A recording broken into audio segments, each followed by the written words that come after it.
ዝተፈላልዩ ወገናት ካብ ክልል ትግራይ ናብ ኤርትራ ከም ዝሰግር ተገይሩ ዝነበረ ንብረት ዝበልዎ ምስ ዝምልከቶም ብምዝርራብ ከም ዝምለስ ንገብር ኣለና ክብሉ ምክትል ኣመሓዳሪ ሰሜናዊ ምዕራብ ዞባ ክልል ትግራይ አቶ ሙሉ ብርሃን ሃይሌ ንቪኦኤ ተዛሪቦም ኣብ ከባቢና ዝተፈጸመ ዘረፋታት መብዛሕትኦም ብገበነኛታት እቲ ከባቢ ዝተፈጸሙ እዮም ዝበሉ አቶ ሙሉ ብርሃን ኣብ ከባቢና ጸጥታ ኣብ ምርግጋእ ተዋፊሮም ኣለዉ ዝበሎም ኤርትራውያን ዛጊት ብርክት ዝበሉ ናይ ውልቀ ሰባት መኻይንን ልዕሊ 15 ሚሊዮን ብር ዝግመት ንብረትን ካብ ኤርትራ ከም ዝምለስ ገይሩ ኢሎም ኣለዉ ዝተረፈ እንተለውን ክመልሱልና ቃል ኣትዮም ኣለዉ ዝበሉ ንሶም ህዝቢ ትግራይ ሰላምን ሓገዝን እምበር ኩናትን ፕሮፓጋንዳን ኣይድልዩን ክብሉውን መኺሮም ይብል ነዚ መደብ ዘዳለወት ወልደ ገብርኤል ንሎሚ ሕፅር ዝበለ ክቐርብ እዩ ናኡ ከስግረኩም ሕራይ የቐኒለይ እስከ ሓደሽቲ ስለዝኾንኩም እዞም ግዚያዊ ኣመሓደርቲ ክልል ትግራይ ብሽምካን ሓላፍነትካን ክንጅምር ጽቡቕ ሽሞይ ያው ሙሉ ብርሃን ሃይሌ ይባሃል ሓላፍነተይ ግዚያዊ ምሕዳር ምክትል ኣመሓዳሪ ዞባ ሰሜን ምዕራብ ትግራይ ሓፈሻ ክንጅምር ጥቕልል ብዝበለ እቲ ኩነታት ኣብዚ እዋን እዚ ናበይ ገፁ ከይዳ ኣሎ ድሕሪ እዚ ኩናትን ምፍንቓልን ማህሰይትን ኣብ ከመይ ኩነታት ኣሎ ብናትካ ኣረዳድኣ ክልል ትግራይ ሕጂ ኣነ ኣብታ ዘለኽዋ ናይ ዞባ ሰሜን ምዕራብ ትግራይ ጥራሕ ክዛረብ ዝኽእል ምክንያቱ ኣብቶም ካልኦት ዞባታትና ኣብ ኩለን ተንቀሳቒሰ ስለዘይፅንዓኹ ማለት እዩ ኣብቲ ናይ ጦርነት ማግስቲ ብጣዕሚ ከቢድ እዩ ነይሩ ብዙሕ ናይ መሰረተ ልምዓት ብርሰት ነይሩ ብጣዕሚ ብዙሕ ዝተፈናቀለ ህዝቢ ነይሩ ስለዚ ብጣዕሚ ከቢድ ነይሩ ድሓር ግን እቲ ዝነበረ ምስቶም ናይ ዘለዉ ናይ ኮማንድ ፖስት ወታደራት ብምትሕብባር ምስቲ ግዝያዊ ተጣየሸ ናይ ዞባን ወረዳታትን ብምጥያሽ እቲ ኩነታት ናብ ዝሓሸ ብርኪ ተቐይሩ እዩ እዚ ሰሜናዊ ምዕራብ ትግራይ ኣይናይ ከባቢኡ ዝጠቃልል ካብ ሰለኽለኻ መደባይ ዛና ጀሚርካ ሽረ እንዳባጉና ዛና ይሓውስ ድሕሪኡ ዓዳዕሮ ዓነብሪኢድ ሸራሮ ዓዶ ዓላ ዓዲ ሃገራይ ብምሉእ እዚ ኣስገደ ደደቢት ናይ ሓንሰ ጨሚርካ ናይ ፀብሪን ከምኡ ፀለምቲ ድማ ይሓውስ ማለት እዩ እዚ ከባቢ እዚ ኣብዚ እዋን እዚ ሰብኣዊ ኩነታቱ ከመይ ኣሎ ኣብዚ ሕጂ ብተጨባጭ ከም ትቅድም ዝበልኩኻ ትውግእ ብጣዕሚ ከቢድ ምስ ምንባሩ ሓፂር ዋላ ይኹን እምበር ከቢድ ነይሩ ወቅቱ ናይ ቀውዒ ነይሩ ስለዚ ምስኡ ተተሓሒዙ ብጣዕሚ ከቢድ ጉድኣት ይበፅሑ بدحريه خد تقدم ذو القوات وردات زوان ستاشنا بتخاله متن تستنى هزو حجز بنقوله كله نفتن وردات كتمان داسران داسياسي حويسكا بتخاله متن تبينا زنبراسلي كافل جمعنا بتوسعن ناي من الصراحتين دموز اي تخفلن نيرو كاب تكم تجميرو ادار تاساس اي تخفلن نيرو ناي كتوحي ما هي خفلنا هنا ناي زوانا مالتي كاب كلن ورده هذول من الصراحتين بمولهم دموز ناي كلتور عدينا مسوسه تحيدو زنبر تقم ولا بخافين نبدا حاشه بركي تشغاغيري مالتي يجيبكا بكتمانا ناي ترانسبورت كاسي يلو نعداغا من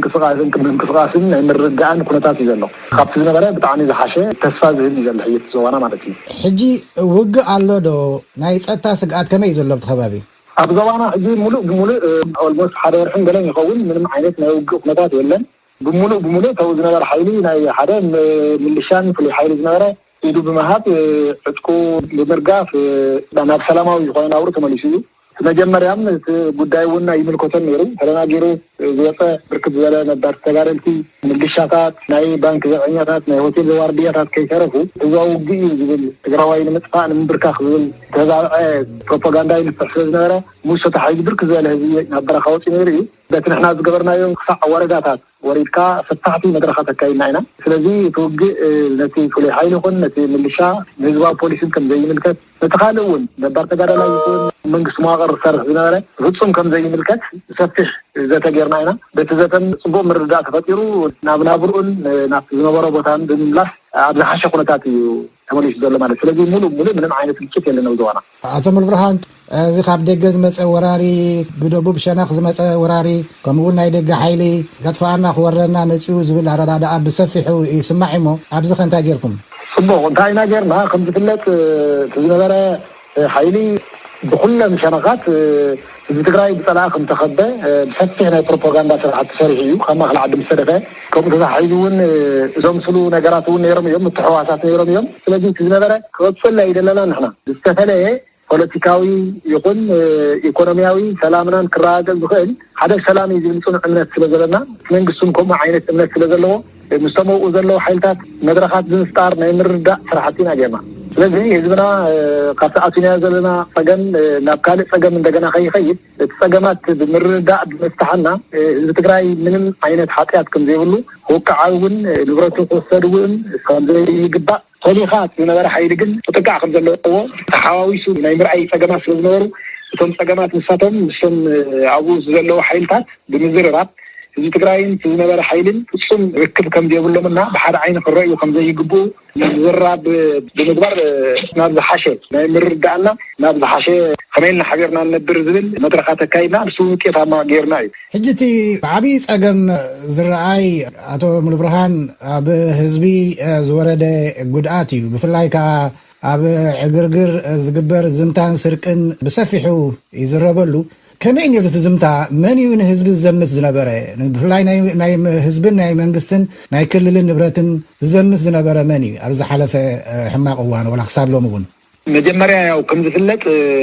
ትውግእ ኣብ ትግራይ ምስ ተጀመረ ዝተፈላለዩ ሓይልታት ነይሮም ውሽጥን ብደገም እዚኦም ኩሎም ተሓዋዊሶም ኣብ ህዝቢ ትግራይ ክሰፍ ዘይብል ክሳራ መውፅኦም ከም ተቀድም ዘልኮት ህዝቢ ምንም ኃጢያት ይነበረን ኣብዘይ ኃጢያቱ ብዝተፈላለዩ ናብነት ኣብ ውሽጢ ተሪእና ብርክት ዝበሉ መናእሰይ ስራሕ ዘይብሎም ነይሮም እዮም ከምኡውን ብተፈላለዩ ወንጀል ዝተኣስሩ እስረኛታት እውን ነይሮም እዮም እዚኦም ቀጥታ ካብቲ ዝነበሩ ተኣስሩ ስለዝተፈትሑ ከምኡውን ብርክት ዝበሉ ካብ ኤርትራ ተሰዲዶም ኣብ ትግራይ ተዓቂቦም ዝነበሩ በርካታ ኤርትራውያን እውን ነይሮም እዮም እዚኦም ተሓዋዊሶም ኣብ ውሽጢ ዝነበረን ምስ ናይ ደገ ዝነበረ ግዳማውን ተተሓሒዙ ኣብቲ ህዝቢ ከፍተኛ ዝኾነ ውድመት ይፈፅሑ እዚ ውድመት እዚ ንክትልክዖ ግን ኣየናይ ሓይሊ ኢኹም ዝገይርዎ ንዝብል ግን በቂ ዝኾነ ካልእ መፅናዕትን የልዮ እዩ እቲ ህዝቢ እንታይ ዝብል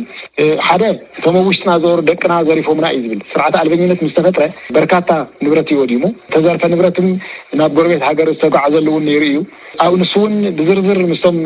ጎረባብትና ዘለዎ ሃገርም ይኹን ምስ ጎረቤት ሃገር ኤርትራ ተዛቲና ኢና ተዛሪብና ኢና እዚ ህዝቢ እዩ ህዝቢ ትግራይ ንዘመናት ዝነበረ ህዝቢ እዩ ዘጥፎ ኃጢያት እውን የብሉን ቲፒኤልኤፍ ሓሊፉ ኣሎ ዝዋው ግንባር እውን ፅባሕ ክሓልፍ እዩ ህዝቢ ትግራይና ህዝቢ ኤርትራ ግን ዘላለም ሓቢሩ ዝነብር ህዝቢ እዩ ስለዚ ህዝቢ እዚ ክሕገዝን ክድገፍን ዝግባእ እምበር ሲልካ ሓዊስካ ምስ ዝነበረ ስርዓት ጃሚልካ ክጉዳእ ዝግባእ ህዝቢ ኣይኮነን ብዝብል ተዛቲና ኢና እንታይ ኣፍሪኹም ንኣብነት ኣብ ከባቢ ከተማ ሸራሮ ናይ ህዝቢ ንብረት ብዝተፈላለዩ ሓይሊ ከም ተቆዱ ዘራ ውሽጥን ናብ ደገን ኮይኑ መጣ ነይሮም ናብ ኤርትራ ጠረፍ ተወስደ ንብረት ነይሩ ምስተመኡ ዝነበሩ ናይ ኤርትራ ሓይልታት ብምዝራብ እቲ ንብረት ክምለስ ኮይኑ እዩ ኣብ ከተማ ሸራሮ ብቻ ናብቲ ወረዳ ዝተመለሰ ልዕሊ 15 ሚልዮን ኣምሊስና ኢና ከምኡውን ብርክት ዝበላ ተሽከርከርቲ ብዝተፈላለዩ ሓይልታት ናይ ውሽጢ ዝነበሩ ሊያቡ ተን መኪና ሞተርን ብምልዓል ብርክት ዝበላ ተሽከርከርቲ ናብ ኤርትራ ዝኸዳ ንሰኑ ምስ ያው ዝነበረ ሓይሊ ንሳቶም ናይ ናይ ህዝቢ ትግራይ ንብረት ክንወስደ እንደልን ኢሎም በተጨባጥ ናብ ኢድና ዝተዋህባ ተሽከርከርቲ ዘለዋ ካልኦት እውን ዝኸዳ ንቐጻሊ ናይ ህዝቢ ትግራይ ንብረት ንሕና ክንወስደ እንደልን ስለዚ የትም ይተዋ ኣምፂና ንህዝቢ ክነርክብ ኢና ኢሎም ፕሮሚስ ኣትዮምልና በቲ ዝኣተውልና መሰረትም ዝተወሰነ ቀለልቲ ዘይባላ መኻይን ተረኪብና ንሰብ ሃፍቲ እውን ረኪብና ኢና ንዘዋናት ብቻ ጥራሕ ዘይኮነስ ካብ መላእ ትግራይ ናብ ኤርትራ ዝኸዳ ተሽከርከርቲ ይኹና ናይ ህዝቢ ንብረት ተልዩ ከም ዝምልሱልና እውን ቃላት የምልና እዮም በተደጋጋሚ ካብቲ ኣቱንያ ዘሎ ጸገም ናይ ሓባር ጸገም ፈቲሕና ከመይልና ሓቢርና ነብር ዝብል ዘተና ሰፋሕት ጌርና